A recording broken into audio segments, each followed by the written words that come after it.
Hi, I'm Nick and this is the TBT channel. Welcome to tonight's video, which is another Wild West Wednesday. Yeehaw! Whoop, whoop, whoop. Now, this is all bass backwards in this one today. I've already done the shooting part. You're catching me now at the tail end of cleaning it. Now, I've got muck everywhere. I've got my moose milk, which is my water and ballisto mix to get rid of most of the crap. Then I've got my ballisto in that thing there. I've got my patches. I've got my cotton wool balls. I've got my, now this is going to come into its own later in this film.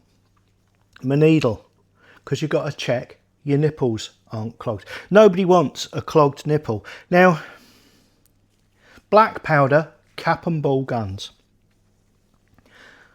I don't know what amount of repetition we're going to have video to video in this, because these are, you know, take it as you find me.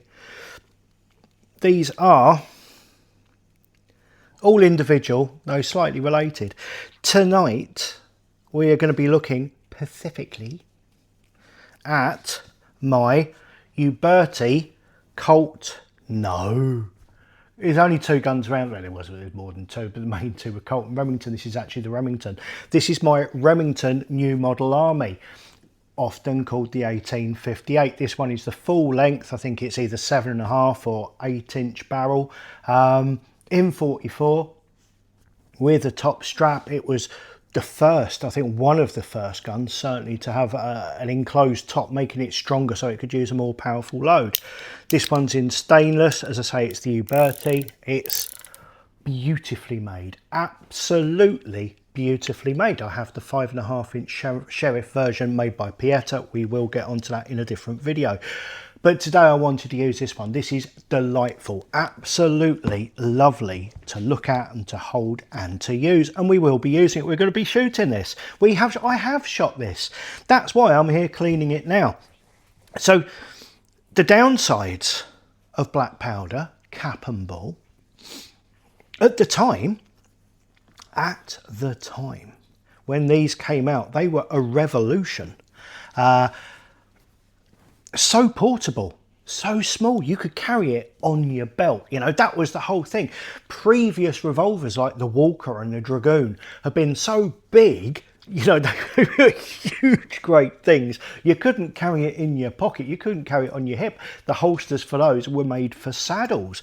This was your first, well, yeah, this and the 1851, the Colt 1851 is the Navy in 36 cal. Is the quintessential cowboy gun, what we would think of as being the cowboy gun. And if you look at films, the classics, the proper ones, like for instance The Good, the Bad and the Ugly, okay, the guns. Thank you, Henry, he's just walked into the tripod. Klutz. Do I have to move now? I'm gonna have to pause this. I don't even know where it's looking, bear with.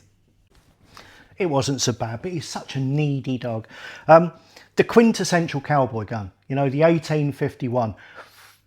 I've got an Uberti 1851 as well as an Uberti 1858. I know it's not the right name, but call it that because that's what everybody calls it. Woo, there goes my moose milk.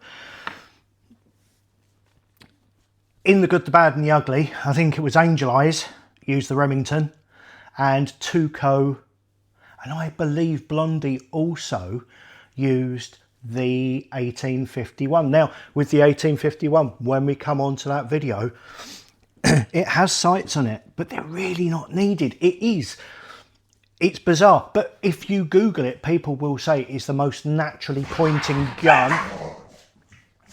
Thank you, Albert. That's Henry trying to get into the same bed as Albert. It is the most naturally pointing gun I've ever held. You literally point it, say like over there in the kitchen, there's washing up bottle. You point it like that at what you think you're pointing at the washing up bottle, then you move your head down to the sights, you're pointing it at, give or take, the washing up bottle. It is bizarre.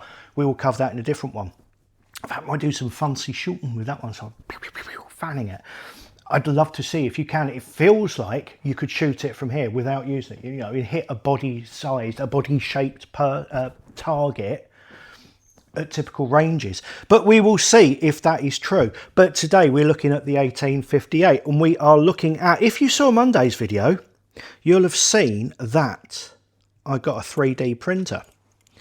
And on that 3D printer, I have been making 3D plastic bullets. Now these are 44, for my 44 caliber, they're actually 11.5mm diameter.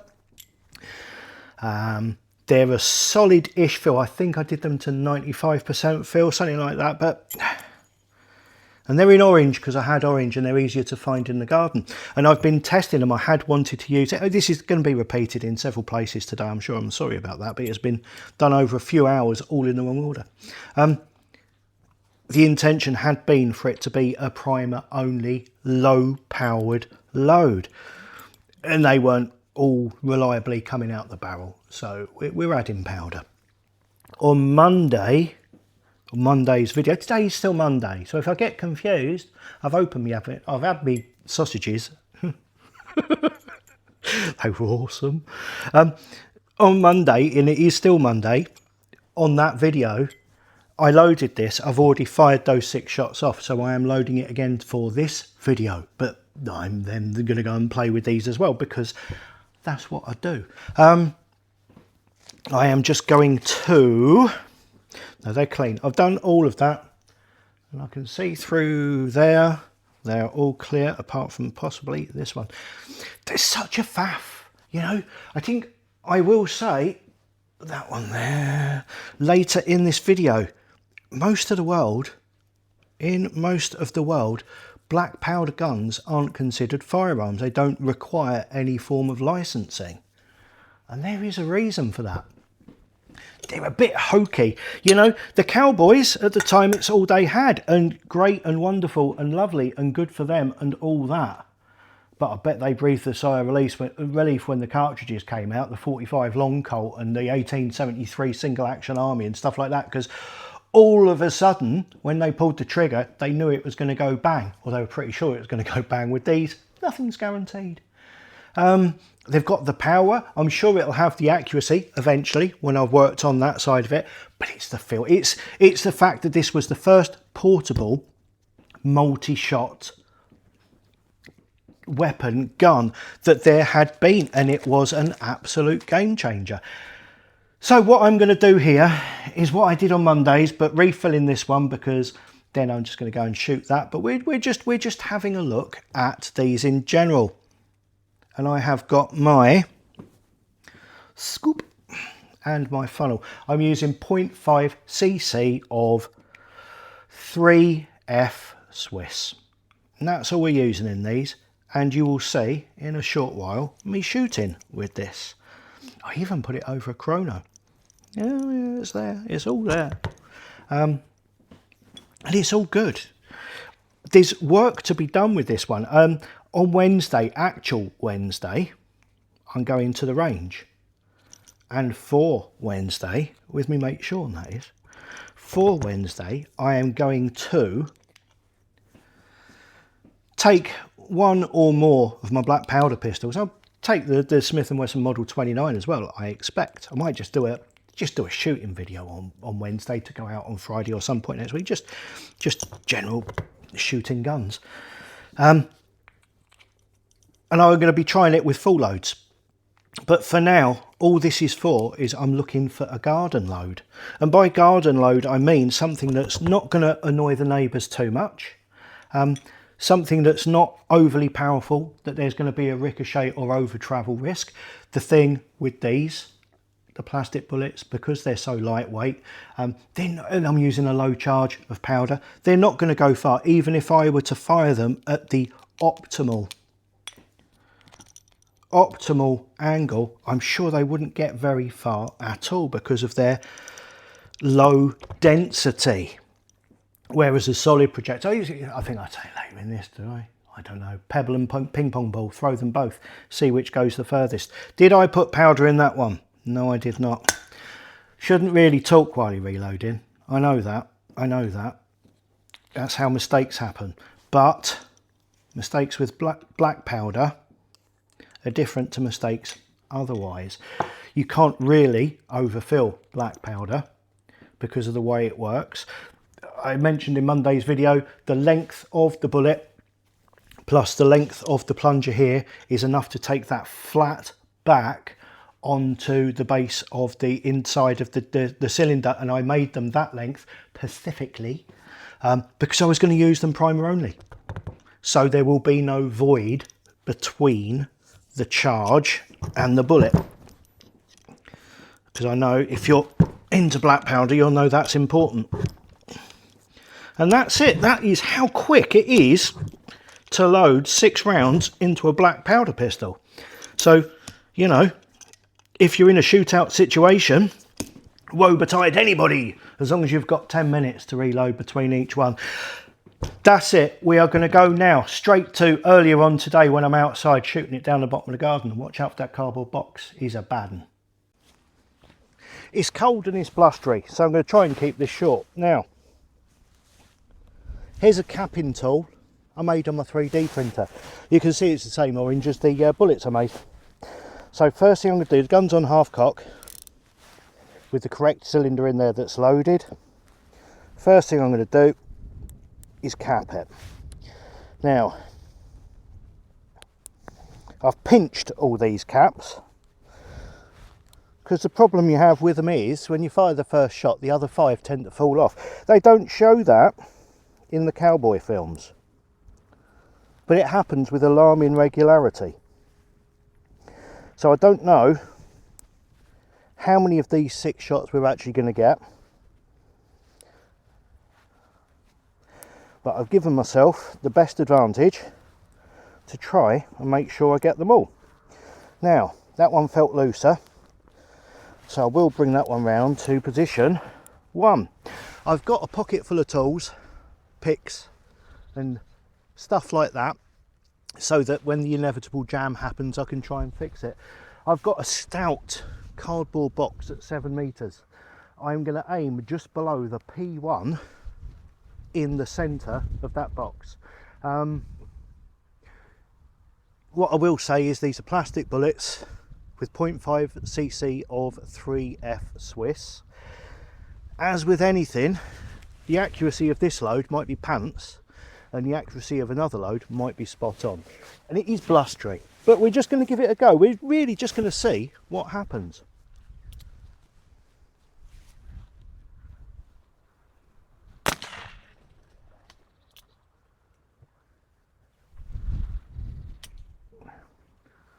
Okay, one dud.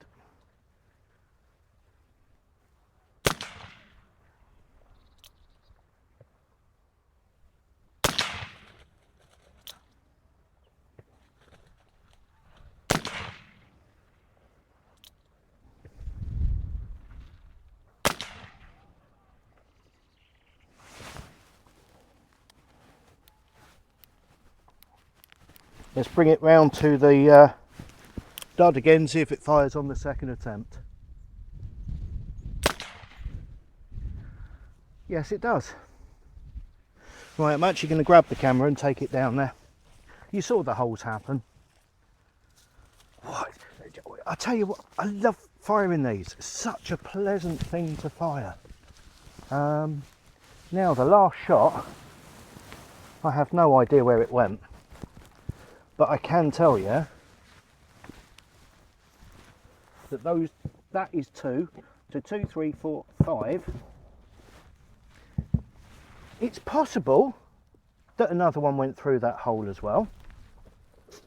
However unlikely. Let me see what we have in the box. Oh, do you know what? Not a lot. I put all this packaging and polystyrene in there thinking that'll do it, but we've got 1, 2, 3, 4, 5. I've got 6 exits there. So I'm thinking 3 did go through that one shot. I'm quite happy with that for a first attempt. So that was the initial accuracy. I'm okay with that, because that was me shooting for a start. It's the first time I used the gun, apart from just firing it into a box downstairs yesterday.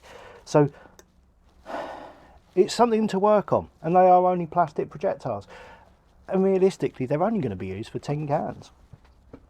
So what I'm going to do, because you are probably already shouting this at the screen, but what power is it doing? So we're going to find out, or at least I'm hoping we're going to find out. Black powder and chronos don't always go together well, because it's sending out a spray of smoke and bits and lumps and earwigs and all kinds of crap. So 25.9 grains, voila, on my trusty LMDR chrono. I'm going to pop him there, and I'm going to try and shoot from as far back as possible. Now, I've only put one shot into this, so I might have to cut and do it again. I'm going to do me pale ride a bit now, putting my cylinder into the gun, which is never quite as easy as he made it look in the film. And you certainly wouldn't want to rely on it while people were shooting at you. So, it's already capped.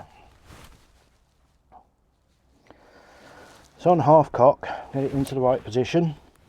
Loading lever up, loading lever up.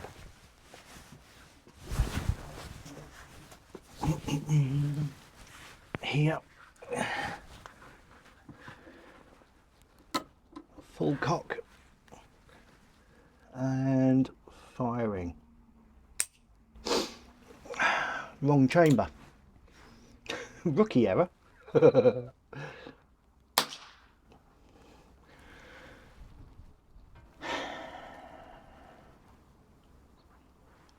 Let's go and see what went wrong there. As it turns out, that was a blocked nipple.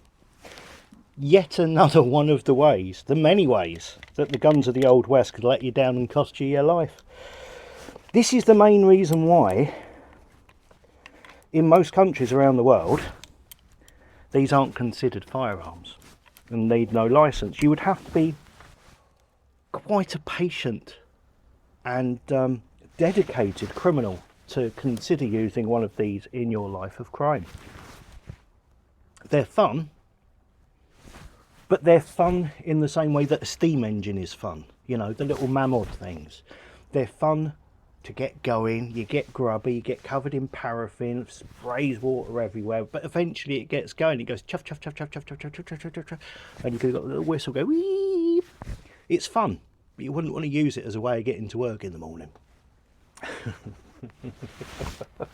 There's a reason it was superseded. So I've got another prime chamber, I've got another pinched primer on my nipple. I've checked the nipple on this one, so it should go bang first time, and we should get a reading. It didn't take long, so the chrono is actually still switched on, and it is very nearly 12 o'clock, so I do need to get this done before lunch. That again is the wrong chamber, that's the correct chamber. We're firing through, and that's more like it. So as I say, we're using half a cc of black powder, 3F Swiss, and a 25.9 grain plastic bullet. And I don't know, just come around here so I can see if you can see that. See if I can focus in on it. I've got the sun glaring on it. 36.34 foot-pounds, 795 feet a second. So what conclusions can we draw from that? First of all, black powder revolvers. They're an awful lot of fun. Speaking personally, in my current location, the fact that you can buy these and use them in exactly the same way as you can with an air rifle in the UK, i.e. you can have as many as you want. You can use them in the same places you can use an air rifle in the UK with the same safety in mind. So as long as you're using it safely, you can use it wherever you like, that you have permission to be using it for. So from that point of view, they're more appealing to me than my more modern handguns, although the oldest of those is actually 1917 Maluga. But because they're licensed handguns, I can only use them at an approved range. I have to register each one. They have to be kept in locked, obviously locked, secure situation. With these as well, you don't leave anything that could make them go bang lying around, but you can have this on display on the wall or in a glass case in your 3D printed stand like what I have been making this weekend. This one's also got Remington 1858 written on it, which is nice. So you can collect these, which is dangerous. I have, not that I'd get more than I need, but I have this Uberti 8-inch 1858 in stainless. I have a 5.5-inch Pieta version, the Sheriff version, in stainless. I have the 1862 Pieta Colt snub nose, which I've now got the long 1851 barrel for, which makes it into an 1851 Pieta, and I have an Uberti 1851 Pieta. Of the four, this and the Uberti 1851 are currently the favourites. They just, everything about them, I mean, go back, watch The Good, the Bad and the Ugly tonight, or soon, when you get a chance to, when nobody's around to tell you to turn that rubbish off. Fortunately, next weekend, this weekend coming, Mrs. Bummy is off back to the UK to take the grandkids to Flamingo Land to see Santa. Of all the places in the world, he ends up near Scarborough. Who would have thought it? But she's off there for the weekend, so I'm left here home alone, so it'll be westerns all weekend. But that part in The Good, the Bad and the Ugly, where Tuco goes to that gun store, and he's got all the barrels off and he's click, click, click, all that. It is so true. They're so tactile. They're just, everything clunks and clicks. I said it about my Webley Bolt Action 410, which was my first real gun that I've got out there. Everything clunks and clicks in exactly the right place. Feels good, sounds good. The Uberti versions of these, the Pieta is good, don't get me wrong. It's just I prefer the feel of the Uberti so far, but we will get into descriptions and comparisons there. So the 1858 is a delight. It really is. It balances, it shoots, it's lovely. My 3D printed bullets. Now, 3 of those did go through the same hole. I know I didn't think it was true, but when I've looked at the exits on the back, there are 6 of those. Only 4 in fact, visible holes on the front. One of them quite large. So I'm pretty certain that's what happened. And I'm sure, because don't forget, I was shooting this single-handed. There's a bit of nerves, I'm on camera, so it's single-handed as well. With practice, I'm sure if I'd done that off rest, nobody wants to see me shoot it off rest, that's the thing, that's boring. But I may do that for my own information at some point. But the noise is down. It's still not quiet, you know, it's not the same as a silenced air rifle. But the noise is down, so it's more usable in the garden without upsetting the neighbours. The projectiles aren't going to over travel, they're not going to over penetrate, so I don't have to worry about ricochet risks 300 yards away. And that's it. The reusability of these, I have no idea. I'm not really interested in reusing them. They're so cheap to make, and if you have a 3D printer and you want the schematic for this, whatever it is, the file, that's the word, let me know. But yes, in short, black powder got superseded for a very good reason. It's not particularly reliable. Every time you shoot it, you have to spend 20 minutes to half an hour cleaning it, even if it was only half a dozen shots. And that's it. I love it nonetheless. Like, subscribe, hit notifications. Thank you so much for watching. I'll see you next time. Goodbye.